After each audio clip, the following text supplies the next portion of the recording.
I now give the floor to India for exercise of right of reply. India, you have the floor. Mr. President, I take the floor to exercise India's right of reply to the statement made by the Prime Minister of Pakistan. Every word spoken from the podium of this august assembly, it is believed, carries the weight of history. Unfortunately, what we heard today from Prime Minister Imran Khan of Pakistan was a callous portrayal of the world in binary terms. Us versus them, rich versus poor, north versus south, developed versus developing, Muslims versus others. A script that fosters divisiveness at the United Nations, attempts to sharpen differences and stir up hatred are, simply put, hate speech. Rarely has the General Assembly witnessed such misuse, rather abuse, of an opportunity to reflect. Words matter in diplomacy. The invocation of phrases such as pogrom, bloodbath, racial superiority, pick up the gun, and fight to the end reflect a medieval mindset and not a 21st century vision. Prime Minister Imran Khan's threat of unleashing nuclear devastation qualifies as brinksmanship, not statesmanship. Even coming from the leader of a country that has monopolized the entire value chain of the industry of terrorism, Prime Minister Khan's justification of terrorism was brazen and incendiary. For someone who was once a cricketer and believed in the gentleman's game, today's speech bordered on crudeness of a variety reminiscent of the guns of Dara Adam Khel. Mr. President, now that Prime Minister Imran Khan has invited UN observers to Pakistan to verify that there are no militant organizations in Pakistan, the world will hold him to that promise. Here are a few questions that Pakistan can respond to as a precursor to the proposed verification. Can Pakistan confirm the fact that it is home to 130 UN-designated terrorists and 25 terrorist entities listed by the UN as of today? Will Pakistan acknowledge that it is the only government in the world that provides pension to an individual listed by the UN in the Al-Qaeda and Daesh sanctions list?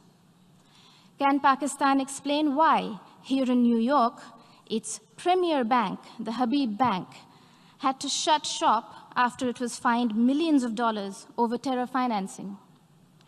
Will Pakistan deny that the Financial Action Task Force has put the country on notice for its violations of more than 20 of the 27 key parameters? And finally, would Prime Minister Khan deny to the city of New York that he was an open defender of Osama bin Laden? Mr. President, having mainstreamed terrorism and hate speech, Pakistan is trying to play its wild card as the newfound champion of human rights.